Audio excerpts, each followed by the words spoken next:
yufaqihu fiddin amma ba'du. Baik para jamaah sekalian yang dirahmati Allah Subhanahu wa taala. Alhamdulillah, pada pertemuan yang lalu kita sudah membahas siapa saja ahlu waris, baik dari kalangan laki-laki maupun dari kalangan perempuan. Nah, pada materi hari ini insya Allah kita akan membahas yang mulai masuk ya ke jatah dari masing-masing ahlu waris. Sebelum kita masuk ya, sedikit yang perlu kita ketahui bahwasannya ahlu waris itu ada dua macam. Ada yang dia mendapatkan warisan dengan cara asobah, ada juga yang mendapatkan warisan dengan cara furud. Ya, apa itu asobah, apa itu furud? Asobah itu sisa. Ya, jadi ada nanti ahlu waris yang mendapatkan jatah dengan cara sisa. Artinya dia tidak ada takaran khusus. Ya, dia tidak memiliki takaran khusus yang disebutkan di dalam Al-Quran ataupun di dalam hadis. Kemudian macam yang kedua adalah ashabul furud. Ya, disebut sebagai ashabul furud. Al-furud yaitu takaran yang sudah ditetapkan oleh Allah Subhanahu wa taala di dalam Al-Quran. Nah, jadi singkatnya ahlu waris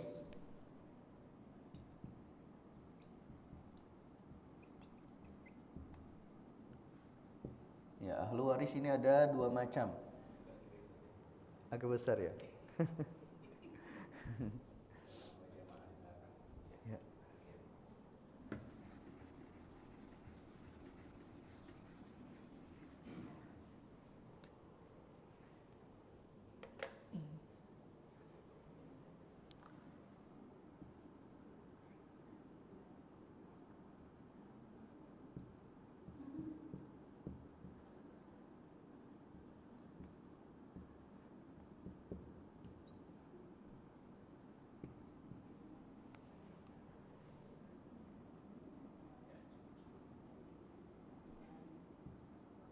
Ya, ahlu waris ada dua macam.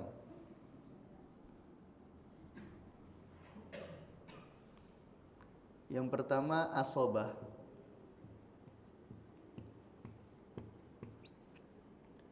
Atau kita katakan sisa, ya mudahnya kita katakan sisa. Dia yang mendapatkan jatah dengan cara sisa. Tidak ada takaran khusus yang dia dapat. Yaitu contohnya seperti anak. Contohnya seperti anak laki-laki, itu dia tidak ada takaran khusus dalam Al-Quran ataupun hadis. Ya, tidak ada satupun yang menyebutkan anak laki-laki mendapatkan setengah, anak laki-laki mendapatkan seperempat, anak laki-laki mendapatkan seperdelapan, enggak. Ya, jadi anak laki-laki itu jatahnya adalah asobah. Kita kasih contoh. Misalnya ada seorang mayit meninggal, ya. Kemudian meninggalkan, misalnya ada 5 orang anak laki-laki, ya, meninggalkan 5 orang anak laki-laki dan meninggalkan 1 istri. Artinya yang meninggal ini adalah laki-laki, ya, berarti meninggalkan 5 anak laki-laki dan 1 istri.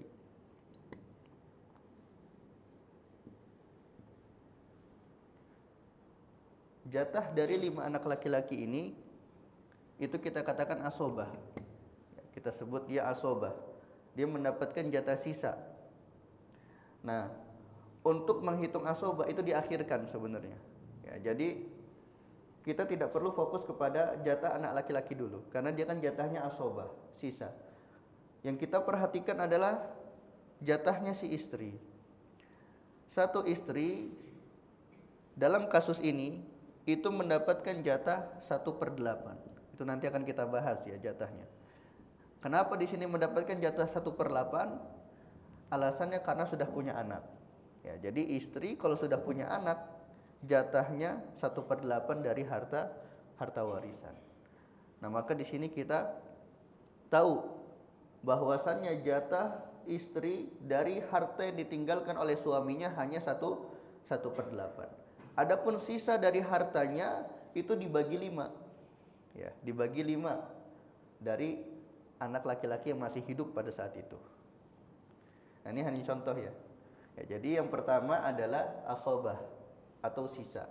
Kemudian ahlu waris yang kedua disebut sebagai ashabul furud.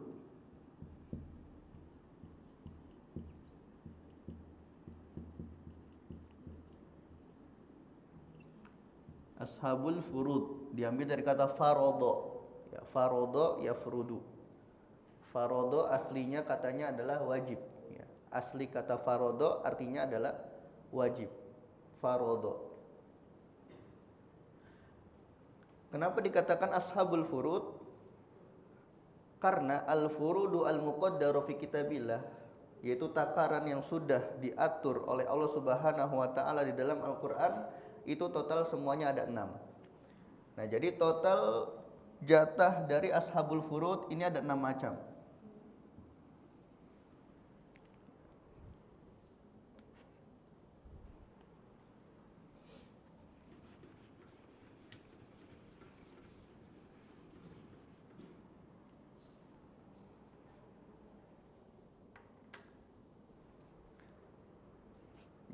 Kelihatan ibu-ibu ya? Kelihatan.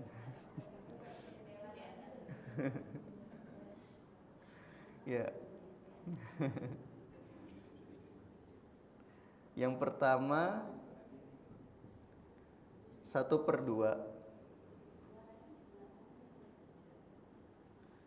Yang kedua 1/4. 1/8. 1/3, 2/3 dan 1/6. Nah, ini dia takaran yang ada di dalam Al-Qur'an. Ya, jadi takaran yang ada di dalam Al-Qur'an itu ada 6.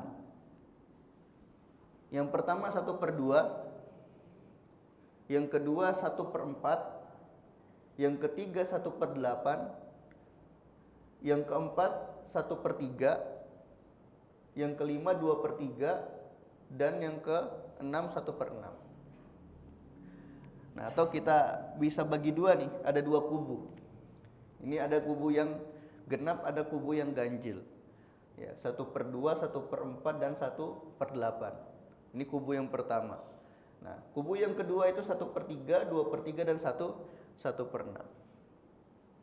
Nah, jadi yang namanya warisan yang didapat oleh ashabul furud itu tidak keluar dari ke-6 takaran ini. Ya, misalnya ada yang mendapatkan jatah 1/2, ada yang mendapatkan jatah 1/4, ada yang mendapatkan jatah 1/8, ada yang mendapatkan jatah 1/3, ada juga yang dapatnya 2/3, ada yang dapatnya 1/6. Dan terkadang satu karakter ya, satu golongan. Misalnya golongan kita katakan bapak lah. Bapak ini kan kita kategorikan sebagai golongan. Golongannya apa? Al-ubuwah. Ya, seorang bapak, al-asal. Nah, ini bapak terkadang dia mendapatkan warisan dengan cara asobah, dan terkadang dia mendapatkan warisan dengan jatah ashabul furud. Nah, jadi tidak menutup kemungkinan ada satu orang yang dia mendapatkan jatah yang berbeda tergantung kondisi pada saat itu. Nah, jadi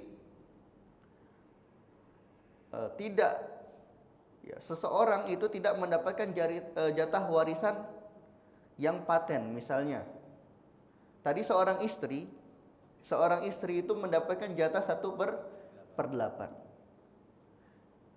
Kalau istri itu belum punya anak, ya, kalau istrinya belum punya anak, maka jatahnya bukan 1/8, tapi jatahnya 1/4. Nah, jadi ahlu waris yang dengan cara ashabul furud mendapatkan warisan, itu dia akan mendapatkan salah satu dari keenam takaran ini tergantung kondisi dia saat itu. Ya, tergantung pada kondisi dia saat itu.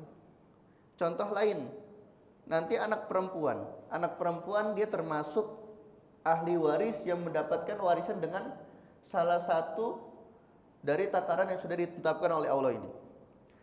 Anak perempuan kalau cuma satu, jatahnya setengah.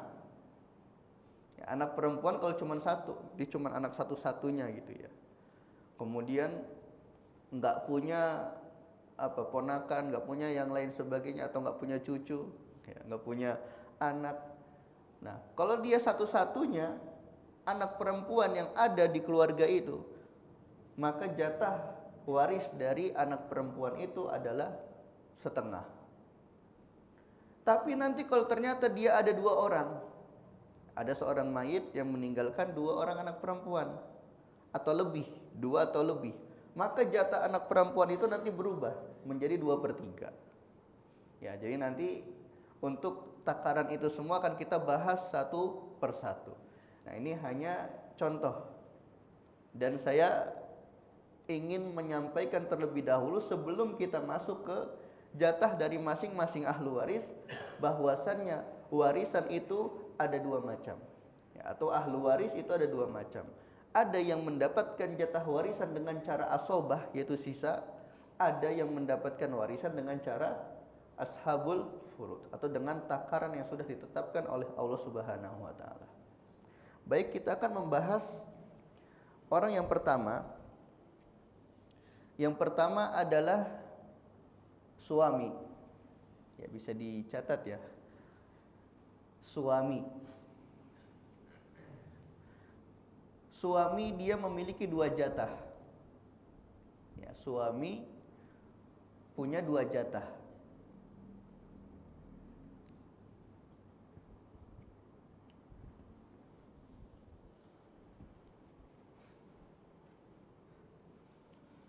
Yang pertama, suami itu mendapatkan jatah setengah.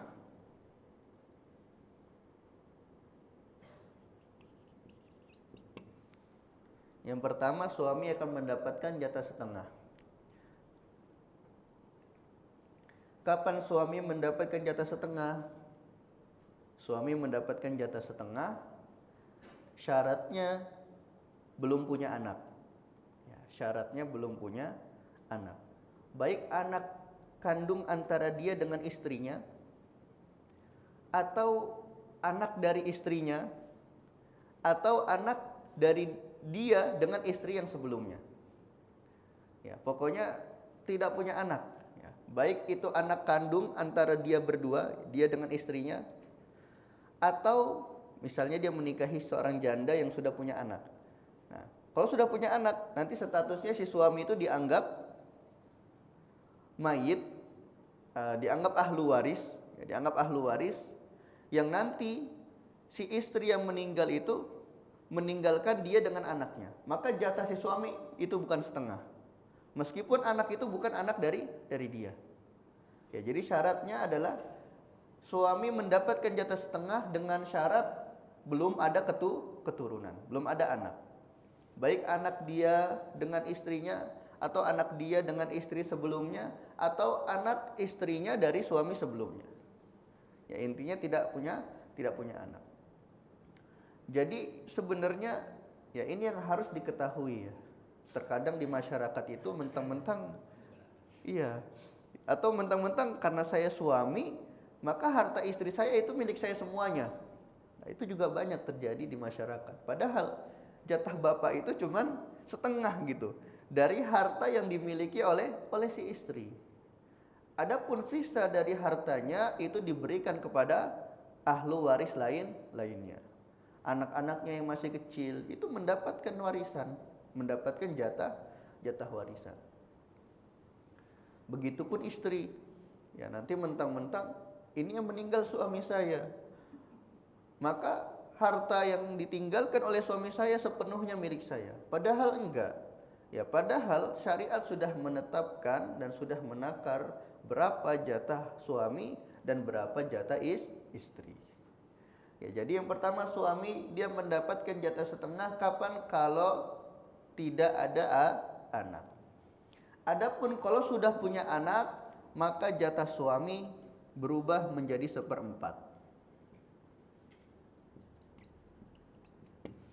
Ya, jadi suami kalau sudah punya anak, baik anak itu dari dia dengan istrinya atau anak itu dari istrinya dengan suami yang lama, atau anak itu dari dia dengan istrinya yang lama, maka jatah si suami 1/4. Ya, maka jatah suami 1/4. Ya, lebih jelasnya kita akan kasih contoh. Contohnya ada seorang perempuan meninggal, ya, seorang perempuan meninggal, kemudian meninggalkan satu orang anak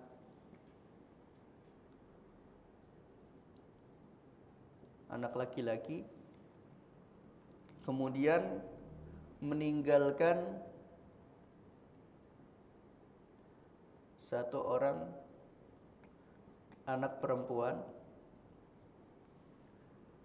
dan meninggalkan satu suami. Ya, meninggalkan suami. Berapa jatah? Ya, suaminya cuma satu ya bolehnya. Ya, berapa jatah dari masing-masing ahlu waris ini? Nah, maka kita akan tentukan dulu. Kita akan tentukan dari masing-masing. Kita lihat dulu kasusnya. Nah, jadi kalau kita ingin menentukan warisan, kita berusaha memperlakukan diri kita itu sebagai mayatnya. Ya. Supaya jelas, supaya kita tahu. Ya, supaya kita tahu, karena kalau nanti tidak kita lakukan seperti itu nanti akan sifatnya relatif. Nah, misalnya kalau kita nih, kita anggap mayatnya itu kita nih di sini. Artinya si suami itu siapa? Ya sudah, suami dari si mayat itu. Ya, suami dari si mayat. Karena kalau dikatakan suami saja atau anak saja, itu suami dan anak dari siapa? Tidak jelas. Maksudnya nanti akan bingung gitu kita untuk menentukan jatah warisan dari orang yang disebutkan ini. Ya, kita kasih contoh. Misalnya kita kasih contoh nih, si anak ini ya, si anak itu konsultasi kepada ahli waris, kepada orang yang pakar di dalam ilmu waris. Kemudian mengatakan si mayit meninggal, ada seorang yang meninggal, kemudian memiliki suami, memiliki anak, tapi dia tidak mengatakan suami. Dia mengatakan berapa jatah bapak. Ya. Ada orang yang meninggal. Ya, ada orang yang meninggalkan suami, kemudian meninggalkan anak. Ya. Meninggalkan suami, kemudian meninggalkan anak. Kemudian si anak itu mengatakan, tiba-tiba mengatakan, berapa jatah bapak? Nah, berapa jatah bapak? Nah, otomatis kan yang dipikirkan oleh si orang yang menghitung jatah warisan itu menganggapnya berapa jatah bapak. Nah, bapak itu nanti beda lagi jatahnya, tidak sama dengan suami. Ya, terkadang nanti bapak itu mendapatkan jatah asobah, terkadang nanti bapak itu mendapatkan jatah 1/3, dan itu malah akan berpotensi salah dalam menentukan takaran warisan. Ya, maka dari itu yang paling pertama kita harus lakukan, bagaimana cara kita untuk menentukan ahlu waris ini, kita perlakukan diri kita sebagai mayitnya.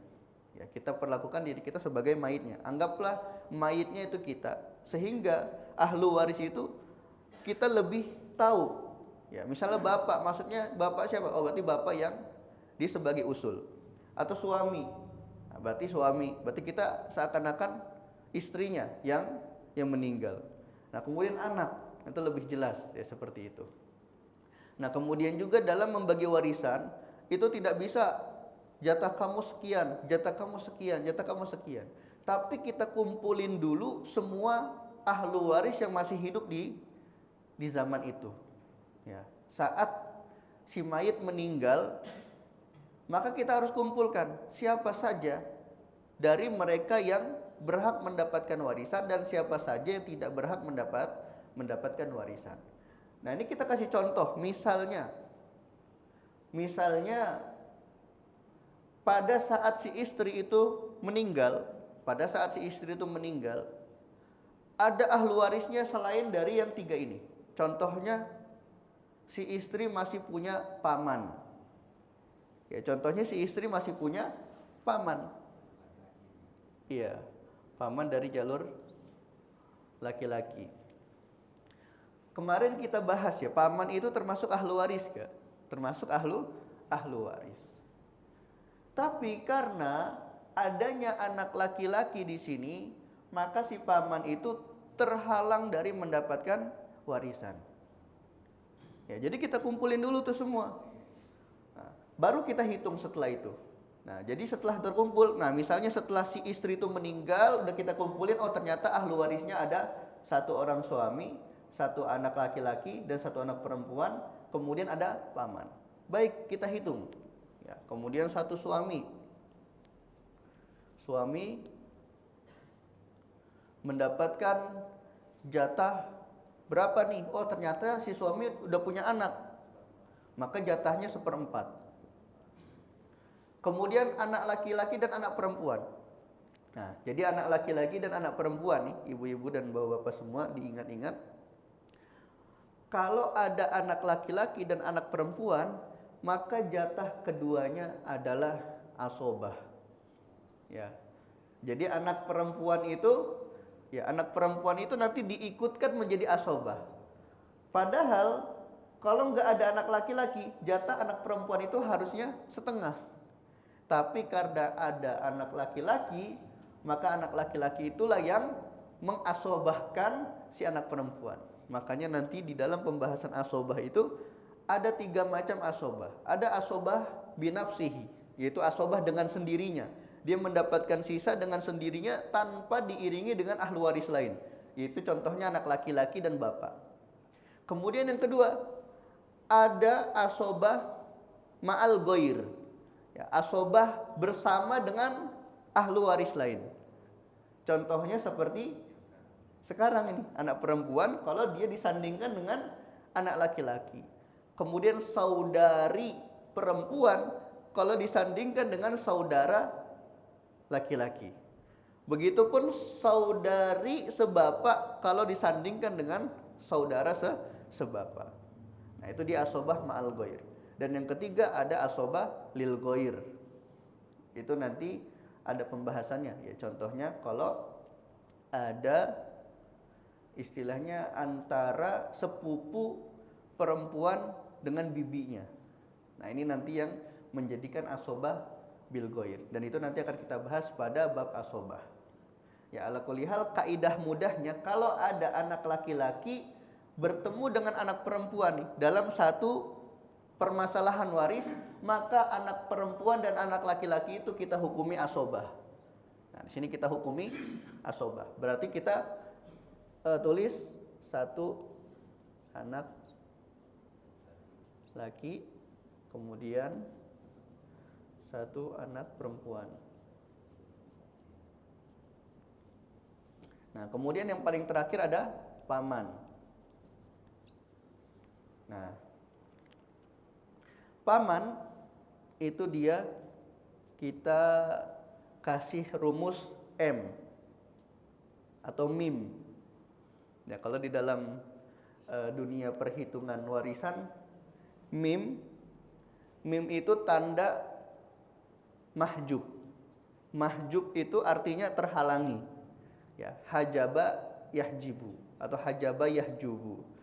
Hijab itu kan penghalang ya. Hijab itu penghalang. Maka paman itu kita kasih kode mim sebagai tanda dia mahjub, dia terhalangi dia tidak mendapatkan warisan. Padahal dia termasuk ahlu waris. Nah ini termasuk jawaban dari pertanyaan kemarin ya. Pertanyaan kemarin, contoh yang mahjub yang mana gitu. Nah ini contohnya. Jadi contohnya seperti paman ini, meskipun dia ahlu waris tapi dia terhalangi karena ada anak di situ. Nah, kemudian anak laki-laki dan anak perempuan itu kita kasih rumus A. Mau A atau Ain terserah ya. Kalau mau pakai Latin tulisnya A, tapi kalau mau pakai Arab tulisan kodenya Ain. Ya, untuk mengatakan bahwasanya ini asobah. Ya, sisa. Nah, berarti suami jatahnya 1/4, sedangkan sisa dari harta itu diberikan kepada siapa? Anak laki-laki dan anak perempuan. Tapi jatah anak laki-laki 2 kali lipat dari jatah anak perempuan. Ya, sebagaimana firman Allah Ta'ala, lizzakari mislu hadzil unsayain. Satu anak laki-laki itu jatahnya 2 kali lipat anak perempuan. Maka kita anggap di sini ada 3 orang. Ya, kita anggap di sini ada 3 orang. 2 kepala untuk satu anak laki-laki, 1 kepala untuk anak perempuan. Ya. Ini kita belum masuk ke perhitungan sebenarnya. Nah, nanti kalau kita masuk ke perhitungan tuh ada yang namanya aslul mas'alah. Aslul mas'alah itu diambil dari jatah nih, diambil dari jatah yang sudah kita tetapkan. Kan suami jatahnya 1/4. Nah, di sini yang ada angka cuma 4 doang. Berarti aslul masalahnya di sini 4. 4 dibagi 4 1. Nah, 1 kita kasih ke suami. Sisanya berapa? 3 ya. Sisanya 3. Pas banget nih 3. Berarti 2 kita kasih anak laki-laki dan 1 kita kasih anak perempuan. 1 ditambah 2 3, 3 tambah 1 4. Hasilnya sama. Nah, ini kita belum sampai masuk ke sana. Nanti ada rumusan bagaimana cara mencari aslul mas'alah. Gitu. Ini namanya aslul mas'alah nih. Nah, yang di atas ini namanya aslul mas'alah. Sedangkan yang di bawah ini nih, ini namanya siham. Siham itu jatah. Berapa sih jatah dari orang yang sudah ditentukan tadi? Ya, suami 1/4, jatahnya 1. Kemudian anak laki-laki jatahnya 2. Ternyata lebih besar ya anak laki-laki dari si suami. Ya, anak laki-laki jatahnya lebih besar dari si suami. Dapatnya 2 di sini. Ya, kemudian 1 anak perempuan jatahnya 1. Jadi si anak perempuan ini jatahnya sama seperti suami. Gitu. Ini contoh. Ini contoh dari suami yang dia punya anak, punya keturunan. Contoh dari kasus warisan suami yang memiliki keturunan. Ya, jadi dapatnya 1/4. Kita kasih contoh lain yang suami tidak punya anak. Ya, suami yang tidak punya anak. Misalnya seorang mayit. Nah, kita bisa lihat ya, paman tidak dapat di sini. Nah, ini contoh yang mahjub. Ya. Ada seorang mayit yang meninggal. Berarti seorang istri nih yang meninggal. Meninggalkan seorang suami dan meninggalkan ibu. Ya, meninggalkan seorang suami dan ibu. Contohnya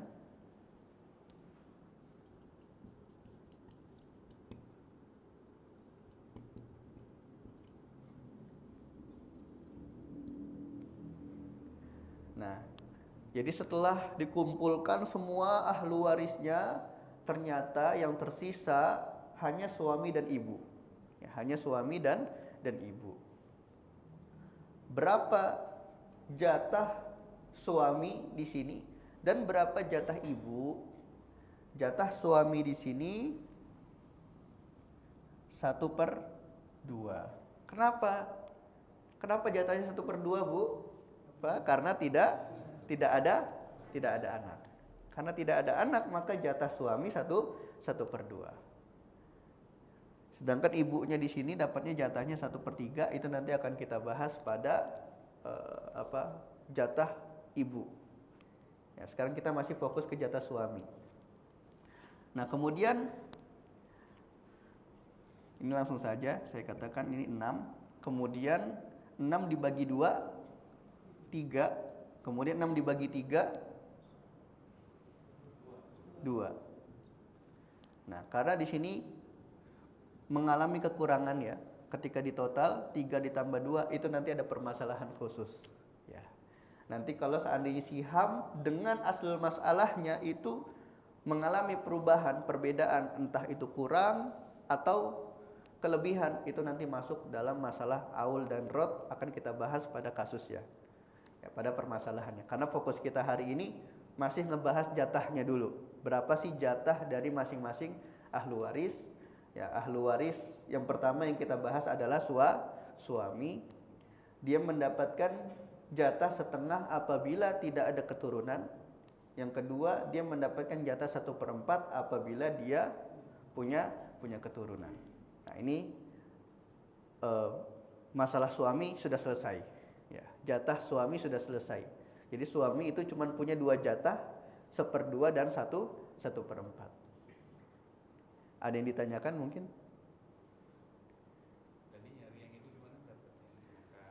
Angka 6 ini.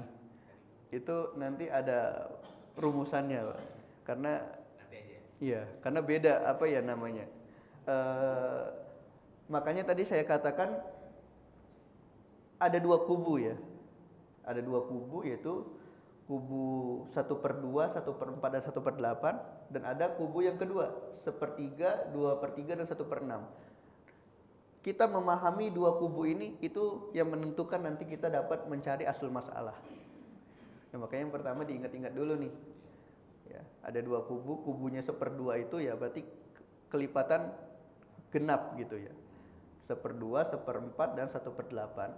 Kemudian ada 1/3, ada 2/3 dan 1/6. Bagaimana aslul masalah? Bagaimana hasil aslul masalah apabila antara kubu 1/2 bertemu dengan kubu 1/3? Nah, itu nanti ada rumusan tersendiri yang akan kita bahas pada babnya. Ya, untuk suami, jatah suami bisa dipahami ya, insya Allah ya. Ya, kita ngambil 1 jatah lagi, yaitu jatah istri. Ya, kita ambil jatah istri.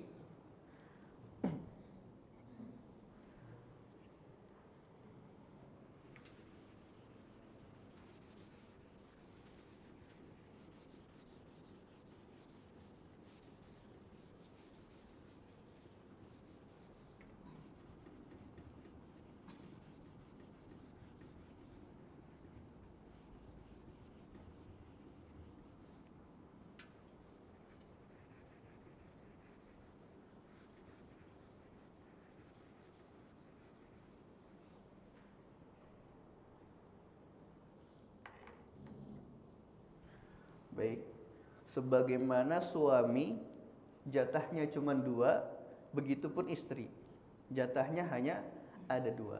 Ya, istri hanya punya jatah 1/4 dan 1/8.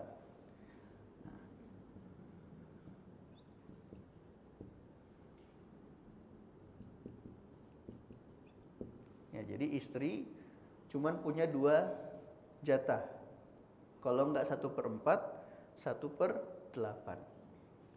Sama kasusnya seperti suami tadi. Kalau si istri sudah punya anak, atau si mayit lah, kita katakan mudahnya, ketika si mayit ini meninggal, ada anak, ada keturunan, baik anak itu milik si mayit dengan istri lamanya, atau anak itu hasil antara si mayit dengan istrinya, atau anak itu hasil dari si istri dengan suami lamanya. Pokoknya kalau ada anak, maka jatah si istri itu 1/8. Kalau ada anak, jatah istri 1/8. Kalau enggak ada, maka jatah istri 1/4. Sama kita kasih hitungannya.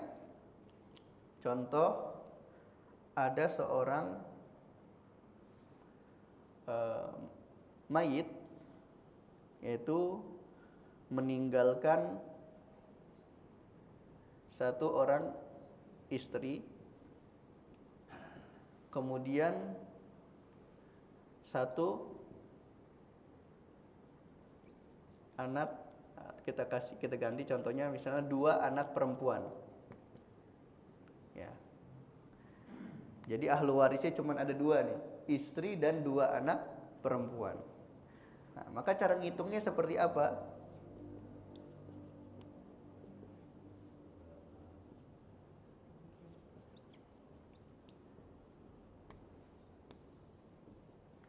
Istri mendapatkan jatah 1/8.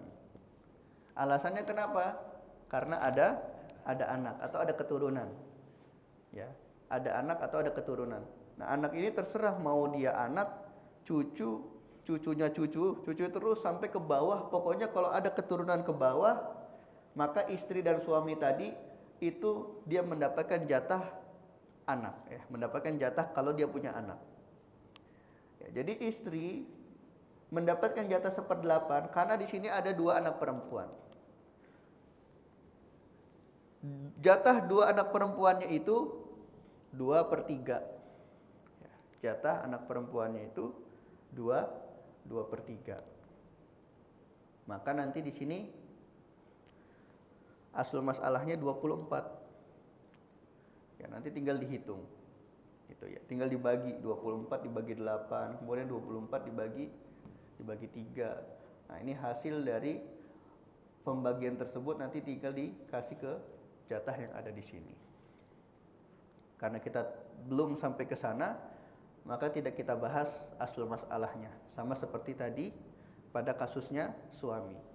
Nah, ala kulli hal di sini istri mendapatkan jatah 1/8. Kenapa? Karena punya anak atau keturunan. Ya, mudahnya kita katakan keturunan saja dah, biar mencakup anak dan mencakup cucu. Ya. Kalau kita katakan anak saja, nanti seakan-akan cucu tidak menjadi sebab dia mendapatkan jatah 1/8.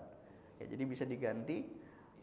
Kapan tadi suami mendapatkan jatah 1/4 kalau ada keturunan. Begitupun istri, kapan dia dapat jatah 1/8 kalau dia ada keturunan. Gitu. Nah, sedangkan istri yang tidak ada keturunan, ya, ketika wafatnya pemilik harta tidak meninggalkan keturunan, maka jatah istri itu 1/4. Contohnya ada seorang mayit meninggalkan istri, kemudian meninggalkan bapak. Ya, ada seorang mayit yang meninggalkan istri dan meninggalkan bapak. Ini bapaknya siapa? Bapaknya si suami, ya. Ini bapaknya si suami. Jadi ketika si suami meninggal, ahlu warisnya yang masih ada setelah dia meninggal 1 orang istri dan bapak. Berapa jatah istri di sini? Jatah istri di sini 1/4. Kenapa 1/4?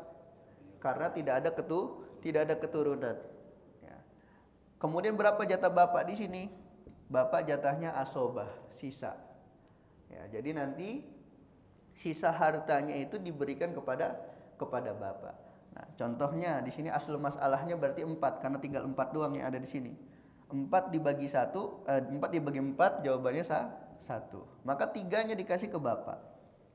Ya, sisanya dikasih ke bapak. Jadi dari yang 4, 1-nya sudah dikasih ke istri, yang 3 dikasih ke bapak. Nah, ini dia contoh. Nah, ini terkadang ya bapak itu mendapatkan jatah lebih besar dari si istri.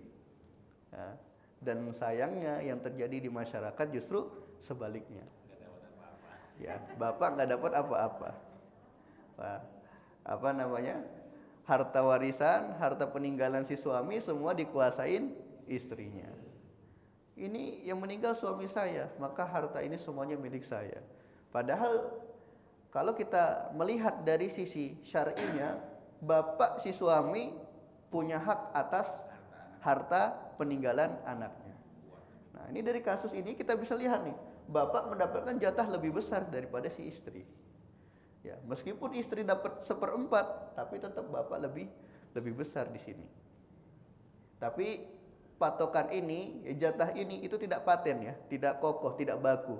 Karena nanti setiap permasalahan itu melahirkan hasil yang berbeda. Ya, makanya ketika ada yang mengatakan kenapa kok perempuan dapat jatahnya lebih sedikit daripada laki-laki? Tidak semua, ya. Tidak semua permasalahan perempuan jatahnya sedikit. Nanti ada permasalahan dan kasus di mana jatah perempuan itu lebih besar daripada laki-laki. Nah, jadi jatah itu yang menentukan nanti tergantung dari kasusnya. Ya, tergantung kasusnya. Nah, tapi takarannya contoh kasus istri lebih gede lah biar ibu-ibu senang. Untuk contohnya kalau untuk contohnya belum terpikir. Ya, belum terpikirkan karena butuh dicari dulu kasusnya gitu ya, dihitung-hitung dulu. Tapi saya pernah mendapati perempuan itu mendapatkan jatah lebih besar daripada laki-laki. Ya. Meskipun kasusnya itu bukan di istri. Ada di anak perempuan atau ada di saudara atau saudari perempuan. Ya. Itu kasusnya bukan di istri. Tapi di anak perempuan atau di saudari perempuan. Perempuan ya. Dapat lebih besar. Iya.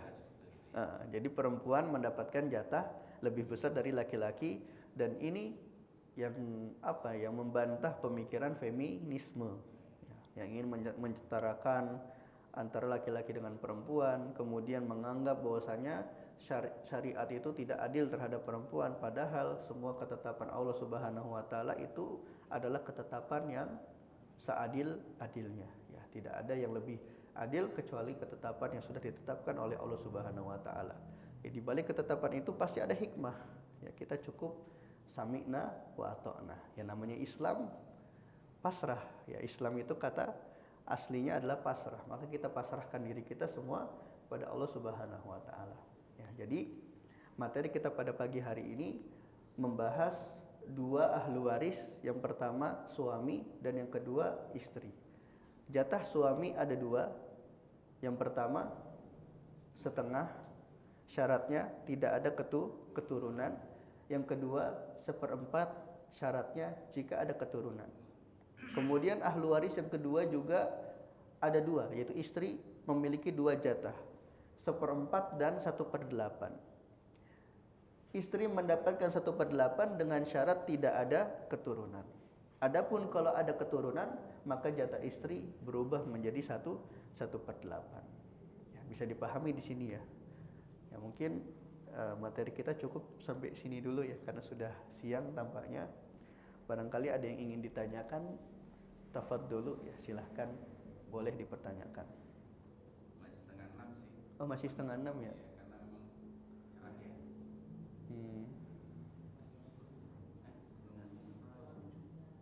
Iya, Pak. Kalau tadi keturunan itu yang dimaksud dengan keturunan itu dari anak tiri itu termasuk keturunan.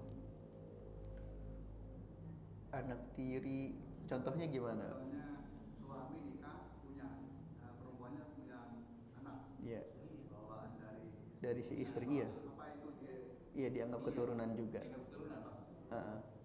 Dia nanti kasusnya mendapatkan jatah 1/8 si suami ya, karena si istri membawa anak dari suami sebelumnya dan itu dianggap sebagai keturunan ya.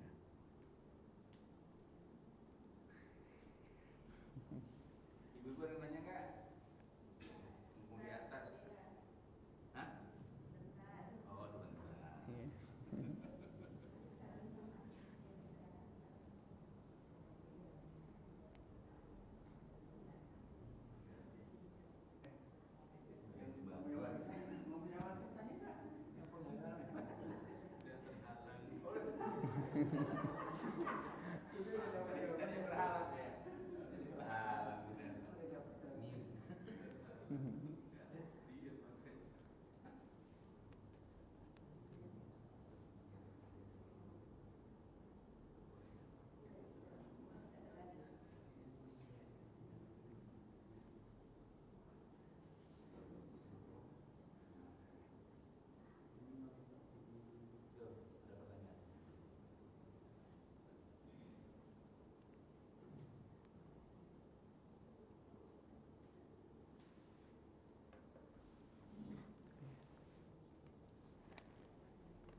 bagaimana hukumnya jika pembagian hak waris tidak sesuai dengan Islam?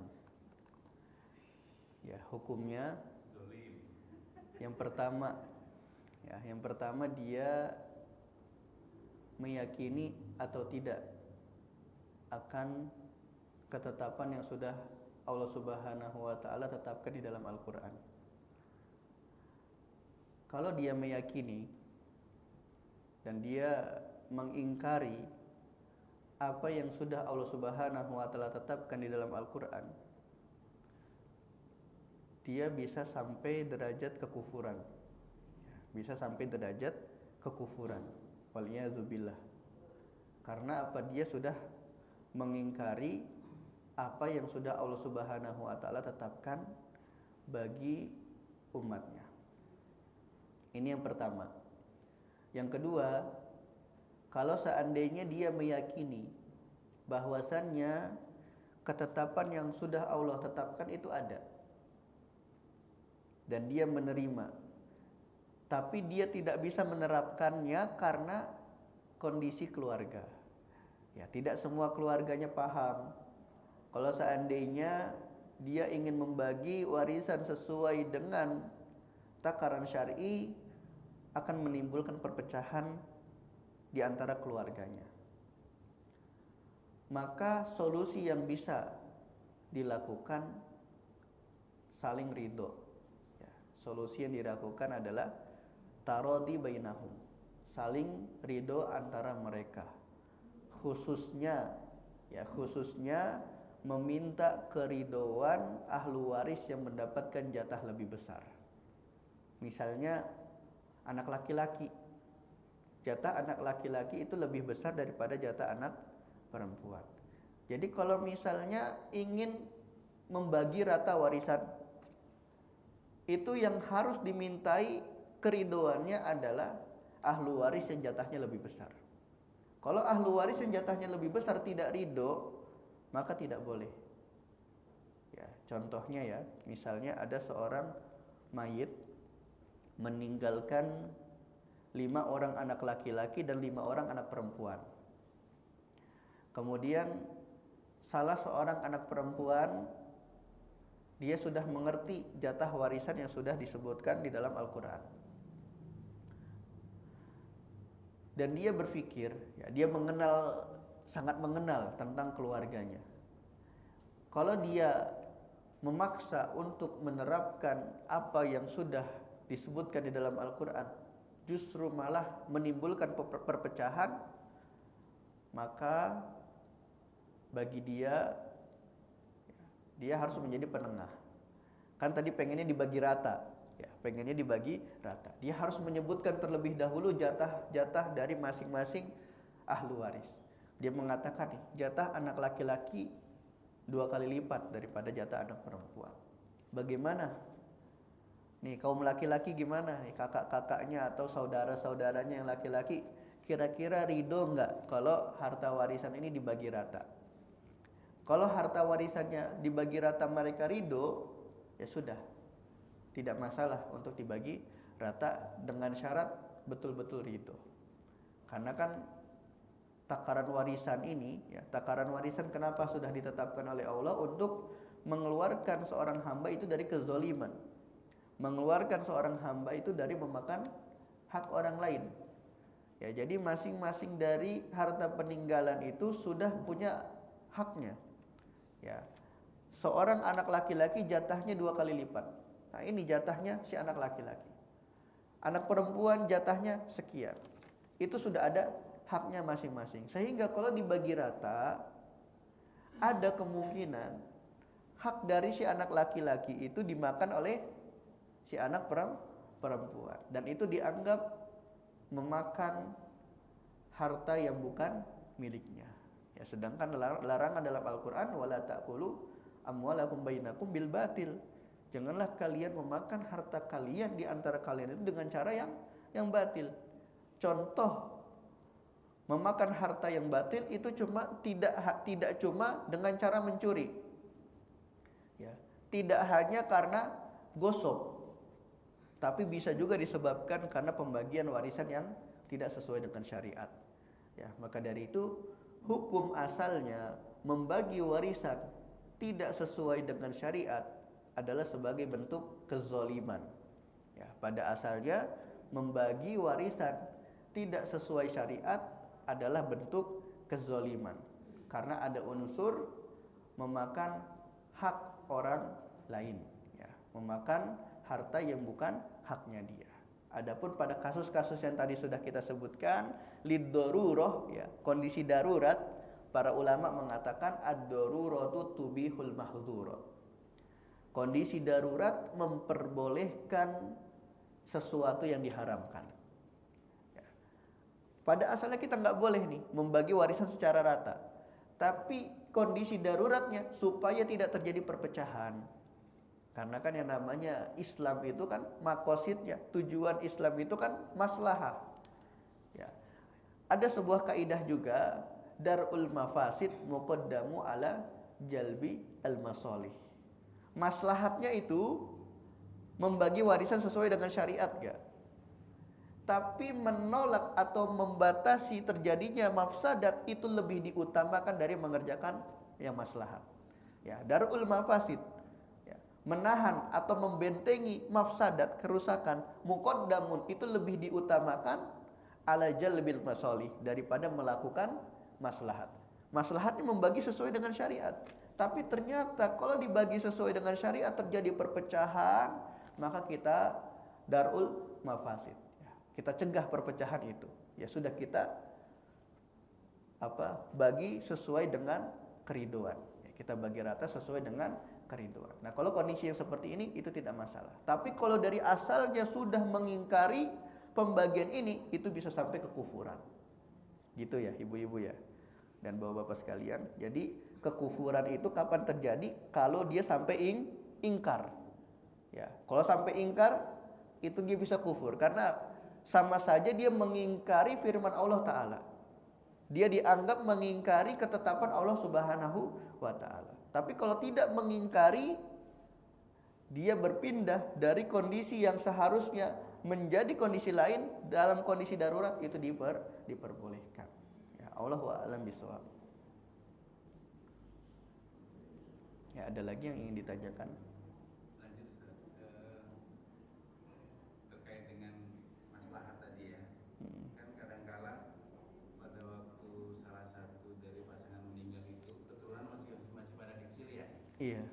Kan hasilnya masih pada kecil itu kan kadang penggunaan harta warisan kan dia juga belum begitu paham ya.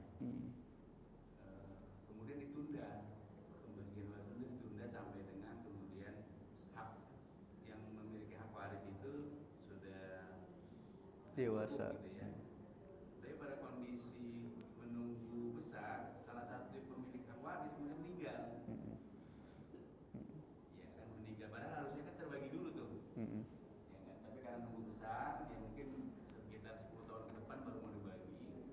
Tapi pada waktu sebelum sampai 10 tahun, yang memiliki hak waris salah satunya ada yang meninggal. Nah, pada 10 tahun ke depan tuh menghitungnya gimana tuh? Iya. Jadi ada ahlu waris yang masih kecil. Nah, kemudian hartanya itu mauquf. Itu ditahan dulu, ya, tidak langsung dikasih. Kemudian pada fase-fase menunggu mereka itu besar, salah seorang ahlu warisnya ada yang meninggal. Nah, bagaimana cara membagi warisannya? Nah, di sini sebenarnya ketika si anak-anak yang belum balik ini itu dia memegang warisan, dia sudah memegang jatah. Meskipun hartanya tidak ada di tangan dia, tapi dia sudah memegang jatah. Nah, maka ketika salah seorang dari ahlu waris itu meninggal, maka jatah si ahlu waris itu diberikan kepada ahlu waris lainnya. Maksudnya diberikan kepada ahlu warisnya dia. Ya, misalnya si anak yang belum balik ini itu menikah sebelum balik. Ya, misalnya sudah menikah. Ini kita kasih contoh. Meskipun kalau di Indonesia belum boleh ya, anak di bawah umur itu menikah. Ini kita kasih contoh saja. Misalnya dia yang belum balik ini menikah. Kemudian beberapa bulan dia pengen balik gitu ya, meninggal qadarullah, maka jatah si anak yang meninggal tadi itu diberikan kepada ahlu warisnya. Siapa ahlu warisnya? Di situ ada istri. Nah, kalau istrinya belum balik juga ditunggu lagi. Nah, nanti kalau istrinya sudah balik, ya sudah, maka kita lihat si anak tadi itu punya ahlu waris siapa saja. Masih punya bapak atau tidak? Atau sudah punya anak atau tidak? Ya misalnya anak yang sobi tadi, yang anak kecil itu menikah dengan seorang janda misalnya, sudah punya anak. Nah, maka nanti jatahnya itu berbeda. Maka kita kasih contoh di sini. Contohnya, ya ada 1, 2, 3, ya anak laki-laki ya. Nah, di sini bapak, ibu. Nah, di sini yang meninggal si ibu.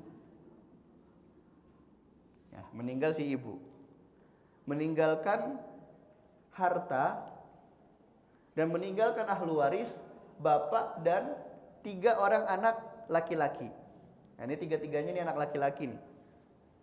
Otomatis si bapak di sini mendapatkan jatah 1/4 karena dia statusnya suami si ibu. Nah, si bapak sudah megang jatah 1/4. Nah, kemudian sisa dari harta yang dimiliki oleh si ibu yang diwariskan itu dibagi 3. Ya, dibagi 3. Nah, si ini sudah punya jatah 1, ini 1, ini 1.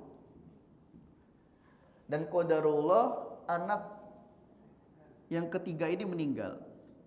Nah, anak yang ketiga ini meninggal. Tapi sebelum meninggal dia sudah menikah. Dia sudah punya istri. Ya, dia sudah punya istri. Nah, ini kita anggap nih yang 3 anak ini itu belum balik. Semuanya belum balik. Tapi si anak ketiga belum balik, dia sudah menikah. Ya, barangkali bapaknya punya teman gitu ya, dijodohin gitu. Kemudian dinikahin dengan anak temannya. Nah, akhirnya dia sudah punya istri meskipun belum balik. Kemudian dia wafat. Ya, anak ketiga itu wafat sebelum mendapatkan jatah warisan. Karena kan orang yang belum balik dia tidak boleh dikasih harta warisan. Ditahan dulu. Meskipun dia sudah memegang jatah, sudah tahu nih jatahnya berapa. Tapi dipegang dulu sama bapaknya, nggak langsung dikasih. Nah, ketika dia wafat, yang anak 1 dan anak kedua itu sudah balik ya, mendapatkan jatahnya, ya sudah dipegang. Nah, maka jatah si anak ketiga itu diberikan kepada ahlu waris. Ya. Ahlu warisnya di sini ada berapa? Ada istri dan ada bapak. Ya, ada istri dan ada bapak. Istri jatahnya berapa? Istri jatahnya 1/4 karena tidak ada keturunan di sini. Belum ada keturunan. Kemudian bapak nanti jatahnya asobah. Nah, berarti dapat lagi si bapak. Nah, berarti harta warisan jatahnya si anak ketiga itu 1/4-nya dikasih ke si istri, sisanya dikasih ke bapaknya. Nah, itu kasusnya kalau seperti yang ditanyakan tadi. Bisa dipahami ya atau diulang? Paham insya Allah ya. Nah, seperti itu kasus dari yang ditanyakan tadi. Ya, ada lagi?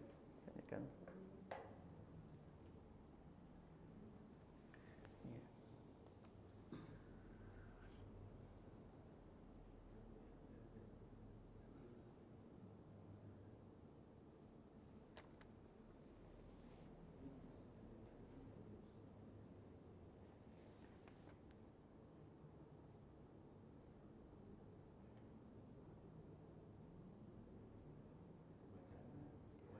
Apakah orang tua boleh memberi hibah pada anaknya dan apa ya ini? Dan apa itu, Bu?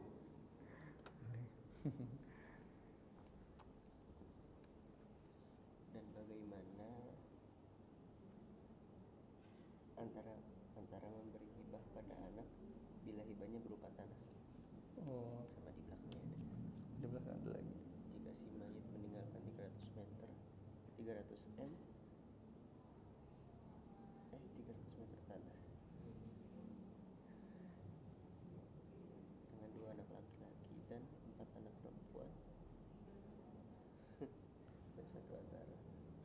dengan satu anak perempuan, bagaimana dengan pembagiannya? Ini tanah 300 meter tanah hanya satu. Oke, tanah ini. Ini tanah ya, tanah semua ya, tanah semua satu. Tanah, iya. Ya, kita bahas yang pertama, apakah orang tua boleh memberi hibah pada anaknya? Ini bagaimana? Dan bagaimana aturan membagi hibah pada anak bila hibahnya berupa tanah? Jawabannya boleh. Ya. Boleh memberi hibah kepada anak. Baik hibah itu berupa tanah, atau hibah itu berupa bangunan, atau hibah itu berupa uang, hukumnya boleh. Jadi hibah itu pemberian sebelum wafat.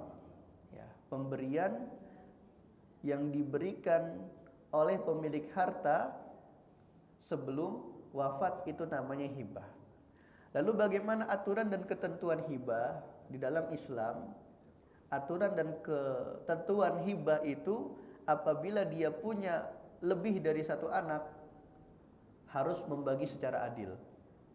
Ya, jadi membagi harta hibah kepada anak itu disunnahkan bagiannya secara adil. Misalnya anak yang pertama mendapatkan aset dengan nominal 1 miliar misalnya. Misalnya aset itu kalau dikalkulasikan hartanya 1 miliar. Maka anak yang kedua juga diberikan aset yang nominalnya sama 1 miliar. Begitupun anak yang ketiga. Ya, jadi ketentuan hibah itu boleh di dalam Islam. Tapi syaratnya, atau bukan syarat sih ini, anjurannya pembagian tersebut dilakukan secara adil, secara rata.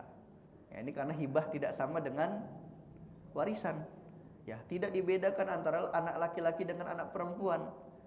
Anak laki-laki dapat jatahnya 1 miliar, anak perempuan juga dapat 1 miliar. Nah, jadi masalah hibah itu pembagiannya harus rata, disunahkan rata, disunahkan adil. Ini pertanyaan yang pertama. Kemudian pertanyaan yang kedua, jika si mayit meninggalkan 300 meter tanah dengan 2 anak laki-laki dan 4 anak perempuan. Dan 4 anak perempuan. 1 anak perempuan usia sudah meninggal dengan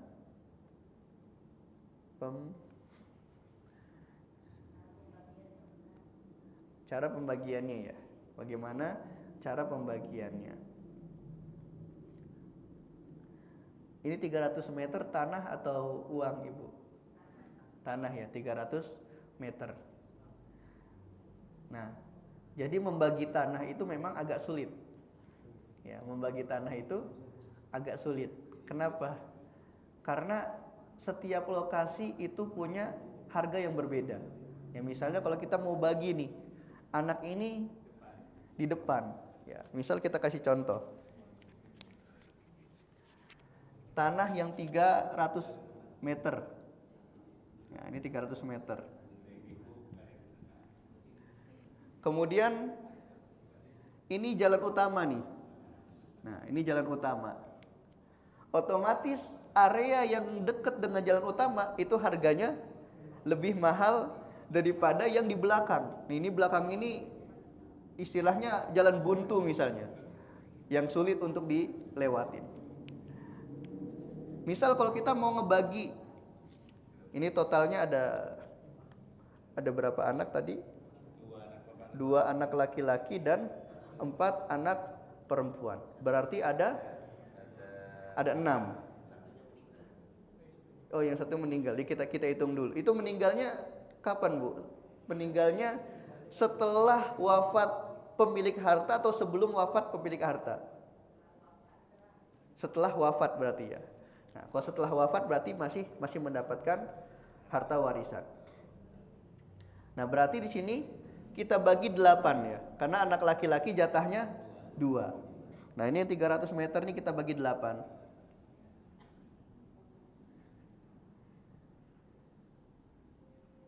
Nah, kelebihan.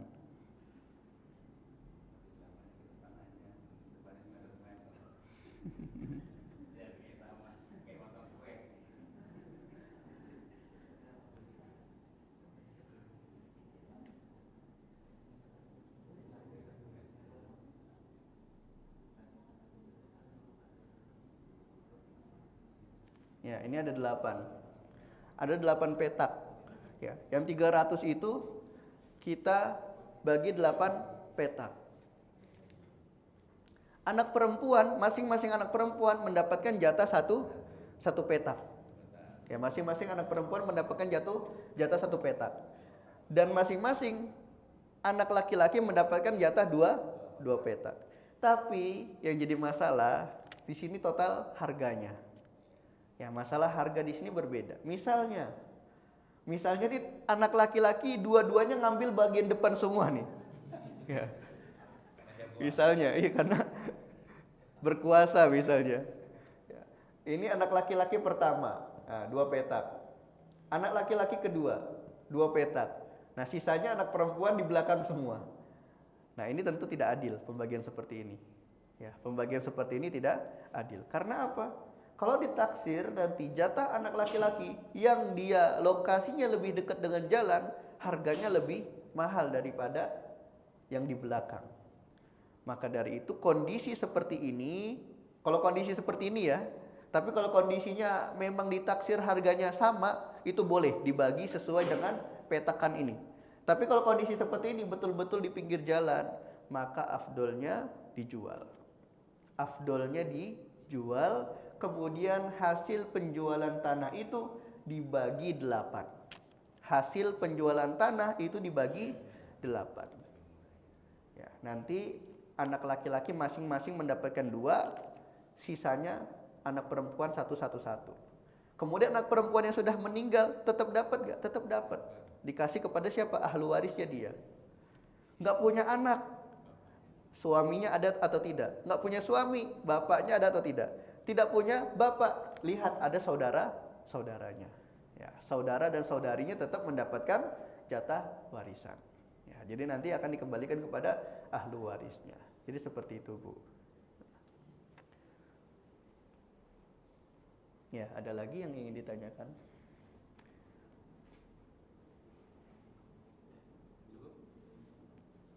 Ibu-ibu masih penasaran kayaknya.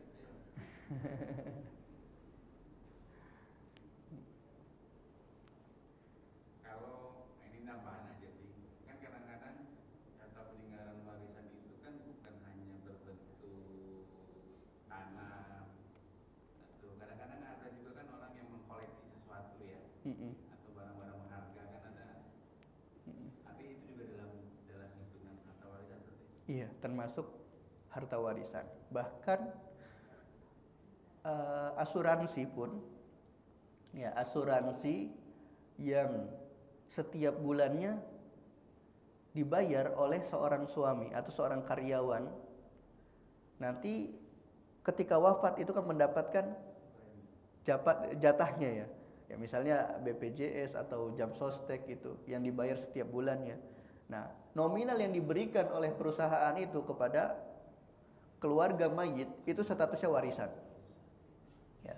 Kecuali kalau pemberian itu tidak ada unsur tabungan. Istilahnya tidak ada setiap bulannya si suami atau si karyawan tidak membayar untuk asuransi tersebut. Nah, misalnya perusahaan itu benar-benar ini hibah dari kita untuk ngebantu keluarga mayit. Nah, maka uang yang diberikan oleh perusahaan itu bukan warisan. Ya, tapi hak milik siapa yang diberi. Misalnya diberikan kepada si istri untuk membiayai sekolah anak-anaknya, untuk meringankan beban. Nah, maka hak itu milik si istri. Tapi kalau uang BPJS atau jam sostek yang setiap bulannya itu dibayar oleh karyawan, maka nanti hasilnya itu akan menjadi warisan dan wajib nanti dibagi sesuai dengan takaran syar'i. Nah ini banyak kasusnya, jam sostek atau BPJS yang dikasih ke siapa, keluarga mayit, ini dianggapnya bukan warisan. Nah ini dianggapnya sebagai apa, tunjangan dan lain sebagainya. Enggak ya, itu bukan tunjangan, itu tetap dianggap sebagai warisan karena ada unsur tabungan di sana. Ya, ada unsur si suami membayarkan setiap tahun. Dengan bukti apa? Nanti dilihat berapa masa kerjanya si suami. Misal 20 tahun kerja, ya dihitung dari bulan pertama kerja sampai ke dia wafat, itu total harta yang dia miliki di sana itu ada berapa sahamnya. Itu pasti bakal dikembalikan kepada siapa? Kepada pemilik harta gitu. Ya tetap itu dianggap sebagai warisan. Nah, begitupun juga harta yang bentuknya digital. Ya, misalnya Bitcoin gitu ya. Meskipun masih menjadi polemik di kalangan masyarakat tentang Bitcoin ya. Tapi seandainya Bitcoin tersebut sudah disahkan oleh pemerintah gitu dan sudah bisa menjadi sebuah aset ya, barang yang diperjualbelikan, maka Bitcoin yang dimiliki oleh si mayit itu menjadi warisan kepada ahli warisnya ya. Dan apapun pokoknya harta digital lain ya, contoh sekarang juga ada emas digital ya, emas digital juga sama ya, nanti dia juga sebagai warisan yang diberikan kepada ahli waris gitu.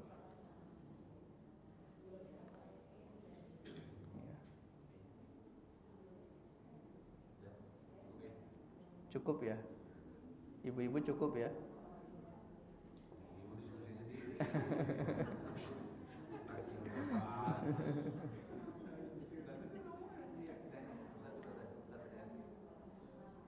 Tutup ya.